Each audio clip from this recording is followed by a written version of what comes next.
Assalamualaikum warahmatullahi wabarakatuh. Salam sejahtera untuk kita semua. Nah, kita lanjutkan pembahasan tentang kalor. Nah, kebetulan kita masuk pada pembahasan part 2. Nah, kita lanjutkan kapasitas kalor.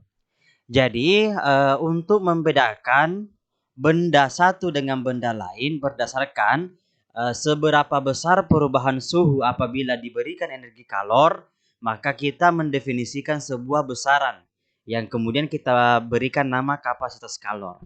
Jadi kapasitas kalor ini merupakan seberapa besar kalor yang kita berikan atau kita lepaskan dari sebuah benda atau ke sebuah benda supaya terjadi perubahan suhu sebesar 1 derajat Celcius.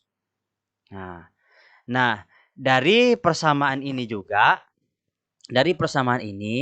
dapat kita lihat bahwa jika kapasitas kalor sebuah benda bernilai besar, jadi jika C-nya bernilai besar, maka untuk menaikkan suhu atau mengubah suhu sebuah benda itu butuh kalor yang banyak.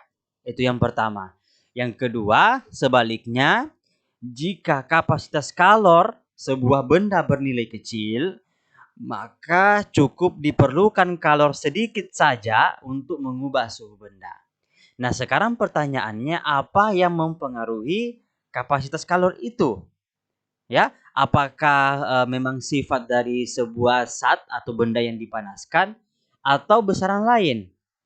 Nah, kita akan bahas bahwa kapasitas kalor itu bukan sifat khas dari sebuah benda. Nah, untuk membuktikan kita lakukan eksperimen sederhana seperti ini.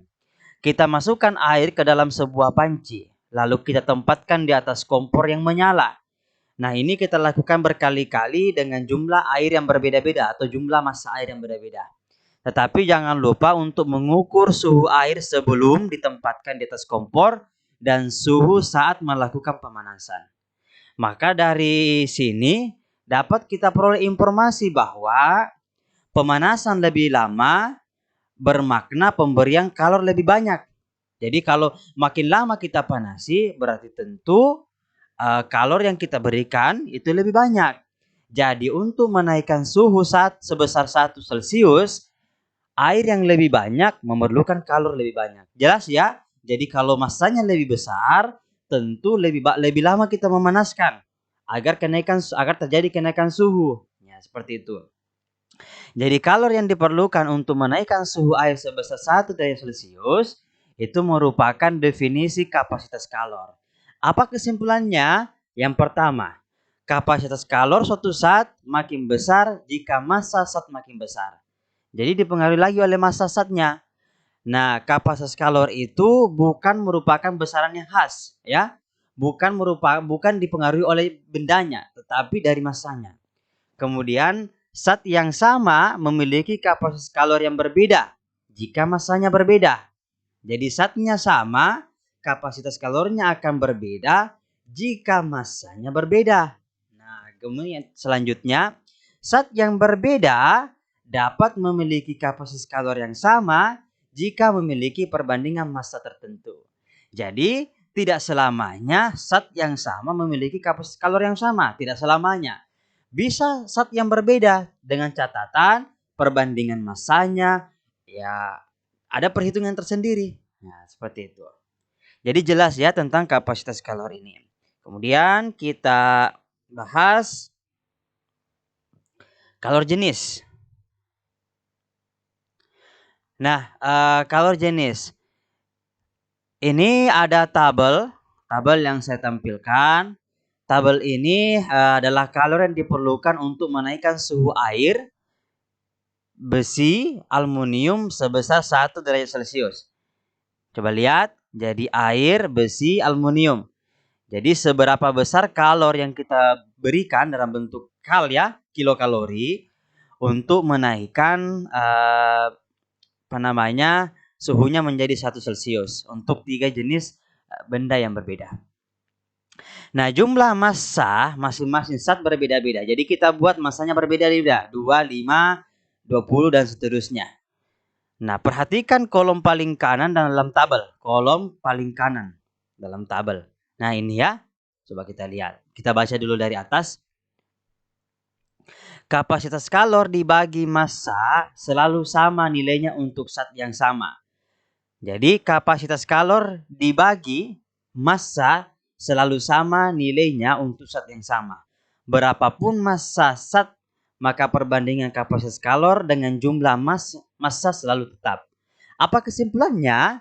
Kesimpulannya adalah perbandingan kapasitas kalor dan massa berubah. Ya, jadi perbandingan kapasitas kalor dan massa itu tidak lain merupakan sifat dari suatu zat, sifat khas dari suatu zat atau suatu benda. Besaran inilah yang kemudian kita beri nama kalor jenis. Jadi kalor jenis itu ya ini dipengaruhi oleh sifat benda, bukan massanya, tapi sifat benda. Oleh karena itu dari definisi ini perhitungan rumusnya kalor jenis itu sama dengan kapasitas kalor dibagi massa. Nah, coba kita lihat di sini. Nah, jadi ada air, ada besi, ada aluminium, ya, dengan massa yang berbeda-beda. Jadi tentu kita butuh kalor untuk menaikkan, ya, kalor untuk menaikkan suhu saat ini sebesar 1 Celcius. Itulah yang disebut dengan kapasitas kalor, ya. Jadi ada 2, 5, 20, 0,5, 0,4, 1. Nah, coba perhatikan dari tabel ini. Dapat kita lihat bahwa semakin besar massa sebuah zat, ternyata semakin besar kapasitas kalornya. Ya, semakin besar kalor yang kita berikan untuk menaikkan suhunya sebesar 1 Celcius. Nah, coba lihat. Tetapi kalau kapasitas kalor ini kita bagi dengan massa, ternyata untuk masing-masing benda ya sama. Jadi air sama semua 1, besi sama semua 0,1, aluminium sama semua 0,4. Meskipun untuk satu jenis benda itu massanya berbeda, tetapi kalor jenisnya sama. Nah, itu artinya bahwa kalor jenis itu dipengaruhi oleh sifat benda, bukan massa benda. Ya, bukan massa benda. Nah, coba kita perhatikan. Ini massanya berbeda, kalor jenisnya tetap sama. Ya, ini juga dan ini juga ya. Oleh karena itu, ketika benda menyerap atau melepas kalor, maka dari persamaan ini, jadi ini kalau kita ubah Q sama dengan C dikali delta T. Ya. Jadi ketika benda menyerap atau melepas kalor, maka besar kalor dapat dihitung dengan rumus Q sama dengan C delta T. Nah, jika kita belum mengetahui nilai kapasitas kalor, maka dapat kita hitung dengan persamaan. C-nya ini dapat kita hitung dengan C sama dengan M dikali C. Berarti Q sama dengan M kali C kecil kali delta T. Ya, jelas ya? Oke, sekarang kita lanjut ke kalor lebur. Nah, sekarang kita lanjut ke kalor lebur. Nah, jadi seperti pada video yang telah kita jelaskan sebelumnya bahwa kalor itu dua akibat yang bisa ditimbulkan. Yang pertama, menaikkan temperatur atau menurunkan temperatur sebuah benda. Itu yang pertama. Sedangkan yang kedua adalah mengubah wujud sebuah benda. Ya, apakah itu dari padat ke cair, kemudian cair menjadi gas, kemudian gas menjadi cair atau gas menjadi padat dan lain sebagainya. Nah, sekarang kita akan bahas tentang kalor lebur. Nah, kalor lebur itu adalah besar kalor untuk meleburkan sebuah zat. Ya. Jadi jumlah kalor tersebut itu bergantung pada massa zat yang akan kita leburkan serta jenisnya. Jadi kalau kalor lebur itu berapa massanya dan jenisnya apa. Oleh karena itu, besar kalor yang diperlukan untuk untuk kalor lebur ini memenuhi persamaan ini. Q sama dengan massa dikali L besar. Jadi di mana M adalah massa zat yang kita leburkan, sedangkan L merupakan kalor lebur zat. Ini tergantung kembali ke jenis zat. Nah, zat yang berbeda memiliki nilai L yang berbeda. Nilai L ini ditentukan oleh kekuatan gaya tarik antar atom penyusun zat padat tersebut. Jadi beda kalau kita ingin meleburkan es dengan kita ingin meleburkan besi misalnya, pasti beda sekali. Karena kekuatan gaya tarik antar atomnya itu sangat berbeda. Jadi pada dasarnya peleburan adalah pelepasan ikatan antar atom-atom penyusun zat padat menjadi ikatan atom-atom dalam wujud cair. Makin kuat ikatan antar atom dalam zat padat, maka makin tinggi kalor yang diperlukan untuk meleburkan zat tersebut. Nah, kalor yang diperlukan untuk meleburkan lilin atau mentega sangat kecil. Sebaliknya, kalor diperlukan untuk meleburkan besi atau baja sangat besar, ya, seperti tadi yang saya jelaskan. Nah, kemudian kita melangkah kalor uap. Jadi, kalor yang kita gunakan untuk mengubah zat cair menjadi gas seluruhnya atau menguapkan. Nah, persamaannya adalah Q sama dengan M kali U. Ya, M itu adalah massa zat yang ingin kita uapkan. Kemudian U adalah kalor uap zat. Ini juga dipengaruhi oleh benda atau zat yang ingin kita uapkan. Nah, jadi tampak bahwa rumus untuk kalor uap sama dengan rumus untuk kalor lebur. Nilai kalor uap sangat ditentukan oleh kekuatan ikatan antar atom-atom atau molekul-molekul dalam wujud cair. Makin kuat ikatan antara atom-atom tersebut, maka makin sulit atom-atom dilepas dari zat cair, sehingga makin sulit zat diuapkan. Nah, zat seperti ini memiliki kalor uap yang tinggi. Oke, jelas ya? Kemudian kita melangkah ke perpindahan kalor. Jadi seperti yang telah kita jelaskan juga bahwa karena kalor itu merupakan sebuah energi dan kita tahu bahwa energi itu dapat berpindah, ya, dapat mengalir. Nah, tentu ada beberapa jenis bentuknya. Bentuk perpindahannya seperti apa? Nah, kalau teman-teman masih ingat di pelajaran SMP, kalor berpindah dengan 3 cara. Yang pertama, ada yang disebut dengan konveksi, konduksi, dan radiasi. Seperti apa itu? Nah, kita akan bahas.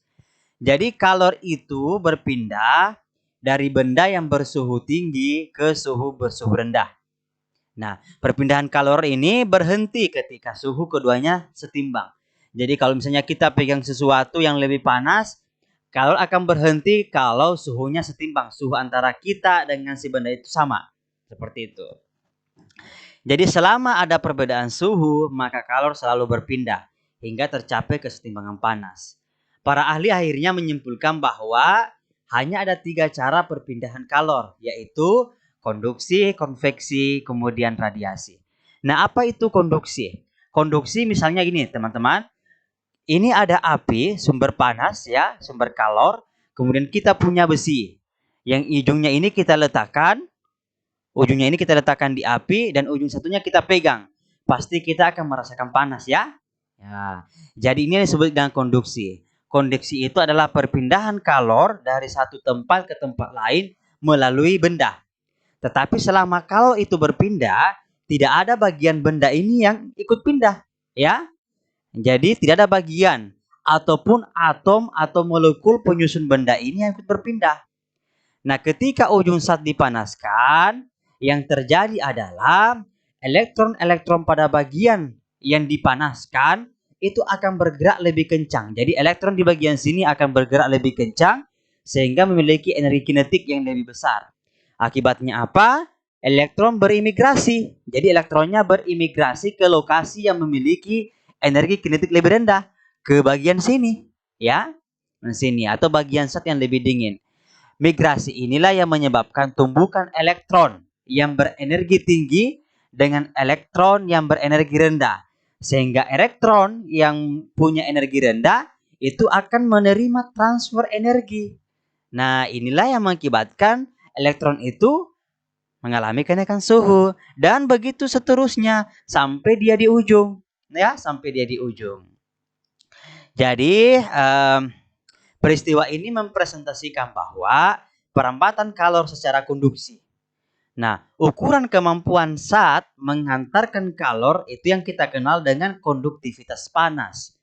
Nah, jadi laju konduksi kalor dalam bahan, jadi seberapa besar laju kalor berpindah dalam bahan ini, persamaannya ini.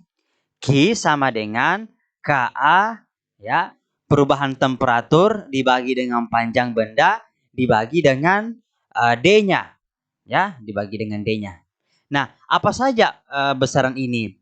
Jadi K itu adalah konduktivitas termal, itu kembali ke zatnya masing-masing. Konduktivitas ini menunjukkan seberapa cepat, ya, seberapa kuat sebuah bahan untuk mengantarkan panas. Itu K-nya. Sedangkan A itu adalah luas penampang benda. Jadi ini di sininya nih. Bagian sini ini luas penampangnya. Ya, luas penampangnya. Bukan luas benda ini, tapi penampangnya saja. Kemudian L itu adalah panjang benda ini, ya, L itu adalah panjang benda ini. Nah, sedangkan T adalah suhu paling tinggi dikurangi TR suhu paling rendah. Nah, jelas ya? Nah, kemudian kita masuk ke konveksi. Nah, jadi konveksi, misalnya nih kita memanaskan air seperti ini. Kita panaskan air, maka kita akan melihat semacam ada aliran, ya, ada aliran. Jadi ada air panas mengalir naik. Jadi dari sini panas naik, kemudian berganti lagi posisi, naik. Nah, sampai semuanya rata suhunya, baru dia akan mendidih. Jadi pada cara ini kalor merambat karena perpindahan molekulnya. Jadi kan ada molekul yang berpindah, airnya kan berpindah, bergantian. Jadi perpindahan molekul atau atom penyusun sebuah benda atau zat cair ini. Jadi ketika satu bagian benda menerima kalor, ya, misalnya bagian sini, ya, maka atom-atom penyusunnya bergerak lebih cepat. Akibatnya atom-atom tersebut terdorong, ya, berpindah ke lokasi di mana atom-atom masih bergetar lambat. Bagian sini kan lambat, di sini bergerak cepat, makanya dia terdorong ke sini.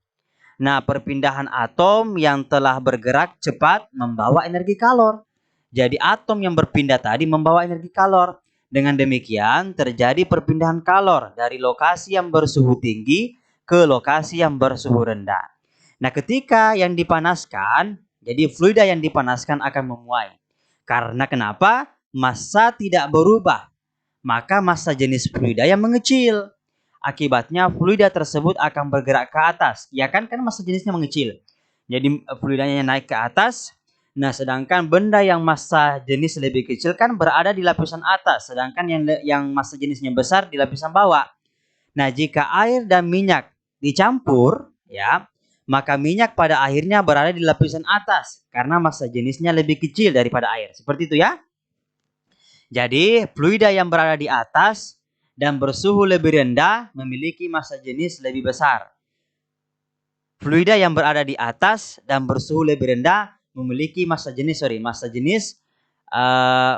massa dibagi volume, massa jenis lebih kecil, ya, seharusnya lebih kecil, akan bergerak turun. Jadi fluida yang berada di atas, ya, yang berada di atas, yang suhunya lebih rendah, itu akan bergantian, ya, karena dia memiliki massa jenis lebih besar, itu turun mengisi tempat kosong yang ditinggalkan fluida panas tadi. Nah, akibatnya terjadi penggantian posisi fluida. Jadi, yang panas di atas dan yang dingin di bawah. Fluida dingin yang baru sampai di bawah mengalami pemanasan lagi, sehingga massa jenisnya mengecil dan selanjutnya bergerak ke atas. Nah, fluida yang berada di atas tadi, fluida yang berada di atas turun lagi dan begitu terus seterusnya, ya. Karena kan harus mengisi ruang yang ditinggalkan di dasar panci. Dan begitu terus yang terjadi. Nah, itulah konveksi. Nah, sedangkan kalau radiasi pancaran, ya. Jadi kalor itu berpindah melalui pancaran. Misalnya api unggung atau panas matahari sampai ke bumi. Seperti itu. Nah, sekarang kita akan bahas tentang pemuaian termal. Nah, jadi tiap benda yang kita panaskan itu selalu memuai. Karena kenapa? Ya, tadi kan ada penjelasannya. Adanya kalau dipanaskan, molekul-molekulnya itu atau atom-atom penyusunnya akan merenggang. Ya, akan renggang. Kemudian energinya makin besar, saling tumbukan. Nah, inilah yang mengakibatkan terjadinya pemuaian. Memuai artinya membesar, baik ukuran panjangnya, lebar, tinggi, luas maupun volumenya. Besar pemuaian berbeda pada benda yang berbeda. Ini tergantung lagi ya, kembali ke jenis bendanya. Ada benda yang sangat mudah memuai, sehingga kenaikan suhu sedikit saja cukup untuk membuat ukuran benda dapat diamati secara nyata, dapat dilihat secara dengan mata ya. Sebaliknya ada juga benda yang sangat sulit untuk memuai. Ya, kita butuh suhu atau temperatur yang sangat tinggi baru bisa atau kelihatan perubahannya. Nah, sekarang kita masuk ke pemuaian panjang. Nah, misalnya seperti ini. Ada benda ya, suhu awalnya adalah T0, kemudian panjang mula-mula adalah L0. Nah, kemudian kita panaskan. Kita panaskan benda ini, kemudian suhunya menjadi T. Apa yang terjadi? Yang terjadi adalah benda ini mengalami pertambahan panjang sebesar delta L. Nah, pertambahan panjang ini dipengaruhi ternyata oleh LO. Jadi kalau kita panjang mula-mulanya itu lebih besar, lebih panjang, berarti pasti delta L-nya juga lebih besar. Dan dipengaruhi juga dengan selisih antara suhu air dengan suhu awal. Semakin besar selisih suhu air dan suhu awal, maka pertambahan panjangnya juga semakin besar. Nah, makanya kita buat persamaan bahwa pertambahan panjang itu berbanding lurus dengan panjang mula-mula dan perubahan temperaturnya. Nah, begitupun juga dengan pemuaian luas. Misalnya seperti ini. Jadi ini kita punya plat, luas awalnya adalah A0. Ya, luas awalnya adalah 0, kemudian temperatur awalnya T0. Kita panaskan, apa yang terjadi? Nah, ternyata panjangnya membesar, kemudian lebarnya juga membesar. Dengan kata lain, terjadi perbesaran luas atau pertambahan luas sebesar delta A. Nah, ternyata dari hasil eksperimen diperoleh bahwa semakin besar luas awalnya, pertambahan luasnya juga semakin besar. Dan juga semakin besar selisih temperaturnya, pertambahannya juga semakin besar. Sehingga kita membuat asumsi bahwa pertambahan luas itu sebanding dengan luas awal dikalikan dengan perubahan temperaturnya. Nah, kemudian pemuaian volume. Sekarang pemuaian volume. Jadi misalnya kita punya kubus ya, seperti ini. Jadi mula-mula volume awalnya adalah P0. Kemudian ini temperatur awalnya T0, kemudian kita panaskan, akhirnya suhunya naik menjadi T, dan ternyata panjang, lebar, dan tingginya juga bertambah. Dengan kata lain, terjadi penambahan volume. Nah, berdasarkan pengukuran yang dilakukan secara teliti pada sejumlah benda padat menunjukkan bahwa perubahan volume ini itu sebanding dengan volume mula-mula. Nah, dan juga perubahan volume pertambahan volume ini juga sebanding dengan kenaikan suhunya. Oleh karena itu kita buat sebuah asumsi bahwa delta perubahan volume itu dipengaruhi oleh volume awal dan perubahan temperatur. Nah, supaya tanda ini menjadi sama dengan, yang ini juga menjadi sama dengan, dan yang ini juga, maka kita butuh sebuah konstanta. Nah, maka terbentuklah 3 persamaan. Jadi delta L sama dengan alfa N0 delta T. Alfa itu yang disebut dengan koefisien muai panjang. Koefisien muai panjang tergantung bendanya. Ya, tergantung bendanya. Koefisien ini menunjukkan seberapa besar pertambahan panjang benda ya ketika mengalami kenaikan suhu sebesar 1 derajat Celcius. Ya. Nah, sedangkan ini adalah koefisien muai luas B beta dan yang ini gamma adalah koefisien muai volume. Nah, karena luas itu kan panjang kali lebar, berarti beta itu sama dengan 2 kali alfa, sedangkan gamma itu adalah 3 kali alfa. Nah, sekarang kita bahas sedikit nih, mengapa sebenarnya zat itu dapat memuai. Jadi semua zat itu disusun oleh atom-atom. Nah, pada saat padat dan zat cair, atom itu diikat oleh gaya atomik. Jadi untuk padat dan cair ya, beda untuk gas.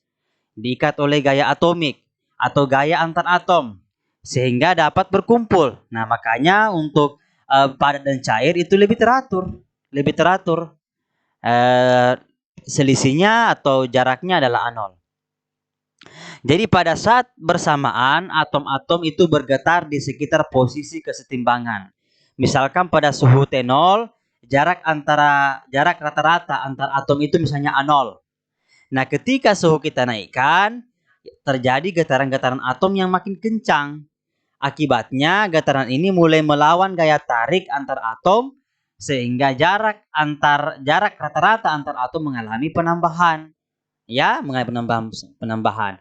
Nah, pada suhu sembarang T, ketika terjadi penambahan suhu sembarang maka terjadi juga perubahan jarak atau pertambahan jarak antar atom. Ini mengakibatkan ukuran atau dimensi dari benda yang disusun oleh atom tersebut itu juga bertambah. Oke, sekarang kita lanjut ke pemuaian gas. Jadi gas itu zat yang paling mudah memuai karena memang posisi atom-atomnya memang kan cukup besar, kemudian gaya tarik antar atomnya juga cukup kecil sehingga akan sangat mudah untuk menambah jarak atomnya. Aktif sekali ya, sangat gerakannya itu sangat aktif. Nah, perubahan suhu yang tidak terlampau besar itu sudah cukup untuk mengubah volume gas secara signifikan. Misalkan kita mempunyai gas ideal. Ya, masih ingat ya persamaan yang mengabaikan tekanan suhu dan volume untuk gas ideal adalah V sama dengan nRT dibagi V. Atau, jadi ini V ya. V sama dengan nRT dibagi P atau P sama dengan nRT per V. Dengan V adalah volume, T adalah suhu dalam Kelvin, P adalah tekanan, dan N adalah jumlah mol zat atau jumlah mol ya. Sedangkan R itu merupakan sebuah konstanta gas umum. Nah, jika kita panaskan gas pada tekanan konstan, tekanannya dianggap konstan, dari suhu T0 sampai suhu T, maka akan kita peroleh berapa volume awal gas dan volume akhirnya. Volume awalnya adalah NR T0 dibagi P0. Ingat ya, NR T0 P0, P0-nya kan konstan. Sedangkan volume akhirnya menjadi NR T per P0. Oleh karena itu, perubahan volume gas ini ya berarti V dikurang V0 sama dengan NR delta T dibagi P0. Nah, dari persamaan keadaan awal ini, kita dapat menuliskan bahwa NR dibagi P0, nah ini kan, NR dibagi dengan P0 sama dengan delta V dibagi dengan T0. Nah, ini kemudian kita substitusi ke dalam persamaan perubahan volume. Ya. Yang ini, sorry. NR P0 yang ini, NR P0 sama dengan V0 dibagi T0. Ini kemudian kita substitusi ke persamaan ini. Sehingga kita akan peroleh bahwa perubahan volume sama dengan V0 per T0 dikali delta T. Perubahan volume dibagi dengan volume awal dibagi dengan temperatur awal dikali perubahan temperatur. Inilah yang kita simpulkan bahwa koefisien muai volume gas adalah T0. Yang ini ya, T0. Nah, karena kenapa? Ini gambarnya. Jadi dari sini delta V sama dengan gamma, ya, gamma V0 delta T sama dengan persamaan yang ini. Nah, jelas ya? Jelas. Nah, demikianlah penjelasan singkat dari kami mengenai perpindahan kalor, dan kapasitas kalor, kalor jenis, dan pembuangan kalor. Mohon maaf jika ada kekurangan dalam penyampaian ini. Silahkan di-share jika teman-teman suka dengan video ini, dan silahkan subscribe jika tidak ingin ketinggalan update video selanjutnya dari kami. Demikian dari kami. Wassalamualaikum warahmatullahi wabarakatuh.